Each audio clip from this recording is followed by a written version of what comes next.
बिस्मिल्लाहिर्रहमानिर्रहीम। Dear students, ये computer science के कुछ इंपॉर्टेंट क्वेश्चन हैं और मैं आपको एक और चीज़ बता दूं कि ये जितने भी क्वेश्चंस हैं ये पुराने पेपर्स को बेस करके और सारे बोर्ड के जितने भी पंजाब के बोर्ड्स के उनको बेस बना के ये दिए गए हैं और पुराने पेपर को एनालाइज किया गया है। इसमें बाकी कोई भी रॉकेट साइंस नहीं है। आपने जस्ट इनकी तैयारी करनी है, साथ आपको एक्सप्लेन कर देंगे ताकि आपका पेपर अच्छा हो जाए। इससे ज़्यादा कुछ नहीं है। बच्चों, आपने मेहनत करनी है और मेहनत के बगैर कुछ भी नहीं है। अब सबसे पहले मैं टाइम ज़ाया किए बगैर आपको शॉर्ट क्वेश्चन बता देता हूँ जो कि यूनिट वाइज इम्पोर्टेंट हैं और इसमें से मज़ीद भी जो ज़्यादा इम्पोर्टेंट हैं वो भी आपको मैं साथ साथ गाइड करता जाऊँगा। तो सबसे पहले प्रॉब्लम सॉल्विंग वाला जो चैप्टर है इसमें डिफाइन प्रॉब्लम ये इम्पोर्टेंट है। ठीक है, साथ साथ मैं कुछ एक्सप्लेन भी कर दूंगा आपको। Why important to understand a problem before solving it, because हमने उसका कंप्लीट सोल्यूशन देना होता है। डैट्स वाई उसको पूरा आइडेंटिफाई करते हैं, उसके 5 W's करते हैं। What is problem analysis? We do the complete analysis of the problem, given problem. What is mean by divide and conquer rule? ये बहुत ज़्यादा इंपॉर्टेंट है। We divide a big problem into smaller part, we can solve it easily. इसमें बच्चों आपने ना बहुत ज़्यादा कोई 10-20 लाइनें नहीं लिखनी, 3 लाइनों से ज़्यादा आपने आंसर नहीं करना। कोई एग्जांपल दे सकते हैं। Discuss prototype. प्रोटोटाइप ये भी काफ़ी इंपॉर्टेंट है, इसको नोट करें। Prototyping, when user don't know the requirements we give a demo, we give a software which is near to their problem. तो उससे क्या होता है कि वो फिर फाइंड हो जाता है कि उनको क्या चीज़ चाहिए। तो यूज़र की रिक्वायरमेंट फाइंड हो जाती हैं। प्रोटोटाइप हम देते हैं उनको। What could candidate solution, sometime user don't know their requirements, तो हम कैडिट सोल्यूशन देते हैं। But this candidate solution may be or may not be the part of the problem. तो इसमें यूज़र को पता नहीं होता तो हम उनको अंदाज़े से हम किसी मसले की तरफ बढ़ने के लिए हम करते हैं। साथ उर्दू मीडियम वाले भी कर लें कि अंदाज़े से किसी मसले की तरफ बढ़ने के लिए हम कैडिट सोल्यूशन देते हैं। तो ज़रूरी नहीं है कि वो उस मसले के साल के लिए ज़रूरी हो, सिर्फ उस मसले के लिए बढ़ने के लिए ज़रूरी होता है।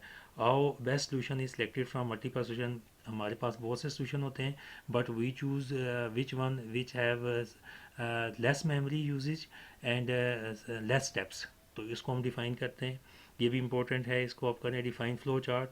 Flow chart is the pictorial representation of algorithm. ये भी इम्पोर्टेंट है। What is importance of flow chart and problem solving, ये मैं पढ़ देता हूँ, आपने इनको तैयार करना है, साथ ये पूरे नोट्स भी होंगे। Define input with example. अच्छा, डिफ़ाइन प्रोसेसिंग विद एग्जांपल। तो ये इतने नहीं है, लेकिन ये है कि आउटपुट विद एग्जांपल, ये फ्लो चार्ट और फ्लो चार्ट वाला इम्पोर्टेंट है, ये बेटा आपने करना है। तो आगे आप आ जाएं एल्गोरिदम। एल्गोरिदम भी बहुत ज़्यादा इम्पोर्टेंट। What is algorithm? ठीक है, step by step investigation, step by step part to solve any problem. तो write an algorithm to display larger number of 3 numbers. ये कुछ इस की हैं, लेकिन ये इनको आपने इतना नहीं करना अभी, ये एग्ज़ाम के लिए नहीं है, ये ज़्यादातर प्रैक्टिकल से। फ़्लो चार्ट के एडवांटेज लिखने हैं और डिसएडवांटेज ये भी इंपॉर्टेंट हैं। फ़्लो चार्ट और एल्गोरिदम के advantage and disadvantage. Define test data, ये बहुत ज़्यादा इंपॉर्टेंट है। टेस्ट की जो डेटा की टाइप्स हैं उसमें भी कोई आ सकता है। वैलिडेशन एंड वेरिफिकेशन, ये 2 क्वेश्चन बहुत ज़्यादा इंपॉर्टेंट है, इसमें से एक लाजमी आएगा आपको। ठीक है ना, आसाल ये आते हैं वेरिफिकेशन और वैलिडेशन, ये इनको प्रिपेयर करना है। Difference between valid and invalid data, ये भी करें। Boundary test data. What is trace table? Trace table भी इम्पोर्टेंट है। इस सारे को देखें, अगर ये 30 क्वेश्चन है ना, इन 30 क्वेश्चन में से तकरीबन 12 या 15 क्वेश्चन काफ़ी इंपॉर्टेंट हैं। ये आपने देखने हैं जो मैंने आपको बताए हैं, जो ये इंपॉर्टेंट आपने तैयार करने हैं। ठीक है बच्चों, अब चलते हैं हमारे चैप्टर नंबर 2 की तरफ। Binary number system. Define number system. Discuss decimal number system. What is binary number system, hexadecimal number system. ये चारों तो आपने करने हैं। ठीक है, ये कन्वर्जन में इसको ज़्यादातर डिस्करेज करता हूँ बच्चों को, क्योंकि बच्चे गलती कर जाते हैं। आप लिखने वाला करें, कन्वर्जन वाले क्वेश्चन छोड़ें, अगर आते हैं अच्छे से तो करें। आगे है डिफाइन मेमरी। मेमरी को volatile, non volatile memory, permanent memory, ये थोड़े से कुछ क्वेश्चन हैं, ये 1-2 देख लें। आगे जो इम्पोर्टेंट है, difference between memory and storage. ठीक है, एक्सटर्नल मेमोरी जो है डिफाइन बिट बाइट वाला, ये इंपॉर्टेंट है। What is bite?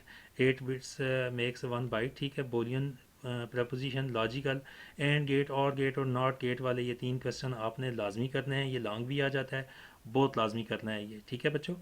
Logical expression इसको छोड़ दें, आगे चलें। डिफाइन कंप्यूटर नेटवर्क, ठीक है। When we combine 2 or more computer together it's become a network. Communication media, आपने ये भी करना है। नेटवर्क क्या होता है ये करना है, what is network, benefits of network. Server and client ये दोनों करने, इसमें से एक आता है server is a big computer which provide the services and client is a computer which take the service, ठीक है। तो क्लाइंट स्मॉल कंप्यूटर होता है। डिस्कस टाइप्स ऑफ नेटवर्क, ये जो टोपोलॉजीज़ है ना वो आपने लाजमी करनी है। बस टोपोलॉजी, स्टार टोपोलॉजी, आप तो ये लाजमी करने हैं चारों, ये बहुत ज़्यादा इंपॉर्टेंट है। शॉर्ट भी आ सकता है, लॉन्ग भी। डिफरेंस टाइप ऑफ कनेक्शन ये भी कभी आ जाता है, ठीक है। तो इसकी जो 2 टाइप्स हैं वो आपने बच्चों करनी है। Point two point and multi point वाला वो करना है, ये 2 पॉइंट इसके जो है। ये देखें टोपोलॉजी आ गया, मेन भाई टोपोलॉजी आ गया, ठीक है। मैं थोड़ा सा इसको बड़ा करता हूँ तो ये देखें कि टोपोलॉजी वाला क्वेश्चन आ गया। What is up and star, ये फिर वही सारी हैं कि ये लाजमी करना है जो आपने टोपोलॉजी वाला क्वेश्चन लाजमी करना है। कम्युनिकेशन सिस्टम का ये लॉन्ग भी आ जाता है। उसके जो कम्युनिकेशन सिस्टम होते हैं, सेंडर, रिसीवर, डेटा लिंक, में थोड़ा सा आगे मज़ीद ये पढ़ूंगा, अभी ये क्वेश्चन देख लें।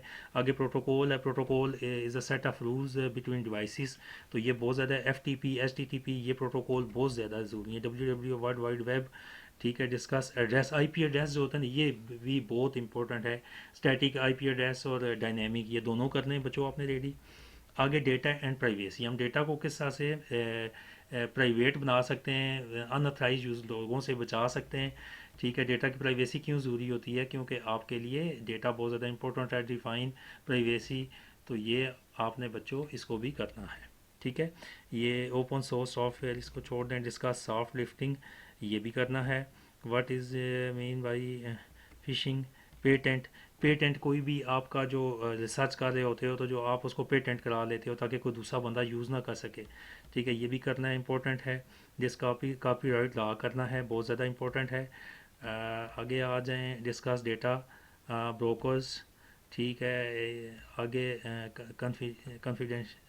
कॉन्फिडेंशियलिटी, ये भी करना है।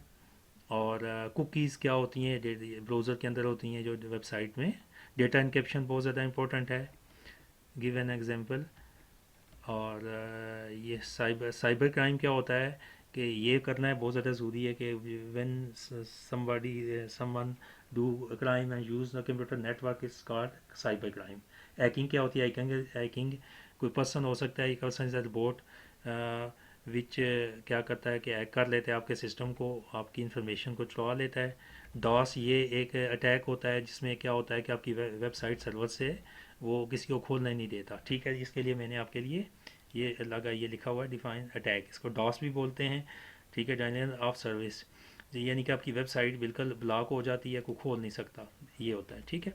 अब वेब डिज़ाइनिंग का बहुत ईजी है, इसमें कुछ वीडियोस उधर पड़ी भी हुई हैं, वो भी आपने देखनी है। HTML की हाइपरटेक्स्ट मार्कअप लैंग्वेज है, ये वेबसाइट बनाने के काम आती है। This is a language which is use to make the website. इसके बाकी जो टैग्स हैं, it is combined together with the help of web page. क्या होता है, web page is a single page.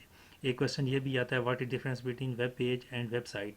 There is no difference between web page and website. A website may be a one page consist upon one page and many pages. तो एक page की भी एक website हो सकती है, ठीक है। इसमें कुछ ये गैर ज़रूरी क्वेश्चन दिए हुए हैं। हाइपर लिंक आपने करना है। एंकर, ये जो टैग हैं ये सारे करने हैं आप। एंकर का टैग होता है विच मेक्स लिंक्स, और हाइपर लिंक इसी से बनाते हैं आप दूसरों के पेजेस के साथ। अब ये आगे कुछ एक कंप्यूटर साइंस का पेपर है, ऑब्जेक्टिव है, ये आप जस्ट देख लें। ये इस तरह के आपका ऑब्जेक्टिव आता है, अगर आपकी पूरी तैयारी है तो ऑब्जेक्टिव आपका खुद रेडी हो जाता है। अब देखें एक पेपर में दिखा रहा हूँ आपको, तो थोड़ा सा मैं व्यू बड़ा करके आपको इसको दिखाता हूँ कि ताकि आपको अच्छे से ये नज़र आ जाए। ये जितने भी क्वेश्चन मैंने आपको बताए हैं इनको आपने साथ साथ रेडी कर लेना है बच्चों। अब देखें कि मसले का तयन क्या होता है, उर्दू में देख लें। उर्दू में, इंग्लिश में स्ट्रेटजीज, डिफाइन प्रॉब्लम एनालिसिस, ठीक है। उसमें क्या होता है कि मसले का तजिया है उर्दू में, इसको कि गौर से मुशाहिदा करते हैं मसला हल में। फ़्लो चार्ट की क्या अहमियत है, फ़्लो चार्ट की बहुत ज़्यादा अहमियत है क्योंकि it's give the step by step investigation of the problem. Algorithm ये एक मराइल का सेट है उर्दू में कहेंगे, और इंग्लिश में भी उसको आप कर लो क्या है। हाइपरलिंक से क्या मुराद है? Hyperlink is use to make the link of other websites. आप अपनी वेबसाइट के अंदर दूसरी वेबसाइट के लिंक बनाते हैं, ठीक है। अब HTML के डॉक्यूमेंट के बुनियादी सेक्शन कितने होते हैं, ठीक है। और आपको पता है इसके, ये भी काफ़ी इंपॉर्टेंट है क्वेश्चन कि HTML के बुनियादी उसके कितने होते हैं। आप ऊपर HTML लिखते हो, उसका बॉडी सेक्शन होता है, उसका एड सेक्शन होता है, ये तीनों सेक्शन लिखने हैं बच्चों। और मेमोरी की volatile and non volatile memory में क्या फ़र्क है? वोलेटाइल मेमोरी वो होती है जो जब कंप्यूटर ऑफ करें तो उसका डेटा उड़ जाता है, जैसे रैम। तो नॉन वोलेटाइल जैसे रोम तो या हार्ड डिस्क वगैरह, जो कि जिसमें डेटा आप उसकी स्विच ऑफ करते हो कंप्यूटर को तो नहीं जाता। ट्रुथ टेबल, ट्रुथ वैल्यूज़ क्या होती हैं? एक ट्रुथ टेबल होता है, दूसरा ट्रुथ वैल्यूज़ होती हैं। एंड और नॉट गेट में जो आप वैल्यूज़ डालते हैं, ठीक है, 0101 वो वैल्यूज़ हैं। पायरेसी क्या होती है कि आप कॉपीराइट्स वाले सॉफ्टवेयर को दूसरों को सेल आउट करना is a piracy. Piracy is to sold the copyrights books and copyrights की जो भी चीज़ें हैं, कोई किसी का सॉफ्टवेयर है उसको सेल करना साइबर क्राइम। वो आपको मैं पहले बता चुका हूँ, ये देखें वही रिपीट हो रहे हैं। ये बच्चों देखो इसमें TCP/IP ट्रांसमिशन कंट्रोल प्रोटोकॉल, ये भी बहुत ज़्यादा इंपॉर्टेंट है, याद दफ़ा आता है, ये बहुत याद आपने करना है, ये TCP/IP तो करना ही है। ये इसकी IPv4 और IPv6 दो इसकी टाइप्स हैं आगे, जो स्टैटिक एंड डायनेमिक उसकी।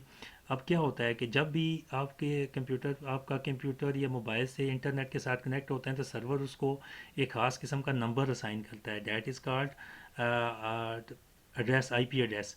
तो वो बार बार अगर चेंज हो जाए तो डायनेमिक होता है, अगर वो चेंज ना हो तो स्टैटिक होता है। लोकल वेबसाइट के अंदर हम स्टैटिक रखते हैं, लेकिन नेट से जब भी आप when we connect on net तो क्या होता है कि सर्वर प्रोवाइड यूनिक आइडेंटिफिकेशन, एक डिफरेंट किस्म की आइडेंटिफिकेशन आपको देता है जो कि किसी दूसरी डिवाइस को नहीं देता। This is called IP address. अगर ये बार बार if it change again and again it is called dynamic address.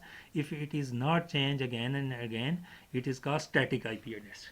ये होपफुली समझ आ गया है। HTML की खुसियात, HTML के टैग का इस्तेमाल क्या होता है, जैसे एंकर का, ब्रेक का, ये सारे आपने जो 10-12 ये 15 टैग है ना, ये लाजमी कर लेने हैं।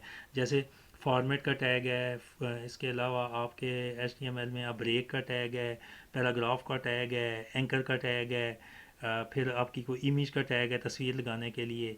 तो ये टैग छोटे छोटे 2 लाइनें इसकी याद करनी है और नीचे उसका सिंटैक्स, ठीक है। अब मज़ीद आगे चलते हैं इसमें। जी बच्चों, तो अब हम इनके सारे चैप्टर जो है ना इनको जो है ना 20 एक मिनट में रिवाइज़ कर लें सारा, ठीक है। तो सबसे पहला जो चैप्टर है उसको आपको मैं सारा एक्सप्लेन भी कर देता हूँ ताकि आपको अच्छे से याद हो जाए। तो ये बहुत ज़्यादा इंपॉर्टेंट है, प्रॉब्लम सॉल्विंग वाला पहला चैप्टर है, इसमें वो इंपॉर्टेंट क्वेश्चन भी मैं बताता जाऊँगा।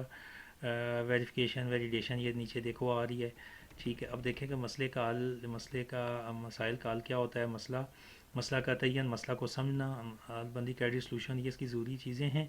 मसले का तयन क्या होता है? जब एक मसला हमारे पास आता है तो इसको वाज़े तौर पर बयान किया जाता है, ठीक है। मसले का तयन क्या है? मसले का मंजर मालूम करना और उसका सोचना, अंदाज़ा लगाना। ये थोड़ा सा आगे जाने जो जो इंपॉर्टेंट क्वेश्चन होंगे वो मैं बताता जाता हूँ, आपको समझाता जाता हूँ। ये 5 Ws वाला बहुत ही इंपॉर्टेंट है, ये आपने करना है। वाई वाट हम उसको ना 5 क्वेश्चन अपने आप से करें। तकसीम करें और फ़तह करें, इससे क्या मुराद है? हम we divide big problem into small parts, तो वो सॉल्व हो जाती हैं इजी, अंदाज़ा लगाना, जान चेक, ठीक है। अब आगे आ जाएँ, तकसीम करें, ये वही क्वेश्चन है। फ़तह करें, अंदाज़ा लगाएं, जांचें, इनपुट आउटपुट नमूना, इसको छोड़ दें अभी। ये क्रेडिट सोल्यूशन वाला इंपॉर्टेंट है, ये करना है। सम टाइम क्या होता है कि हम अंदाज़े से किसी मसले की तरफ बढ़ने के लिए हम कुछ चीज़ों को देखते हैं, ठीक है ना, अंदाजे लगाते हैं और कुछ डेटा करते हैं, कुछ डेटा नहीं होता, तो ये ज़रूरी नहीं है कि मसले के हल के लिए इस्तेमाल हो। ये बस यही लिखना है आपने। बेहतरीन हल उसमें से मुंतखब करते हैं, बहुत से हल होते हैं। तो क्या आपको पता है कि उसमें एक तो मराइल कम हूँ और दूसरा मेमोरी कम। मसले का तयन क्या होता है? हम गौर से उसका मसले का क्या करते हैं, गौर से मुशाहिदा करते हैं। अब वो मुशाहिदा है आपका आगे आ रहा है, ठीक है। तकसीम करें और फ़तह करें, ठीक है। ये वही अभी रिपीट हो रही हैं चीज़ें, मैं आगे लेके चलता हूँ। फ़्लो चार्ट बहुत ज़्यादा इंपॉर्टेंट है, ठीक है। किसी मसले को, ये तस्वीरी शक्ल है, हम आपके एल्गोरिदम की तस्वीरी शक्ल को हम फ़्लो चार्ट बोलते हैं। इसमें ये सिंबल इस्तेमाल होते हैं, इनपुट, ये वो, ये आप लिख सकते हैं। लॉन्ग क्वेश्चन भी ये आ सकता है, ठीक है। तो इनपुट और आउटपुट से क्या मुराद है? इनपुट वो डेटा होता है जो हम कंप्यूटर को देते हैं, आउटपुट वो होता है जो कंप्यूटर हमें देता है। प्रोसेसिंग फैसला साजी क्या होता है? कोई फैसला कर सके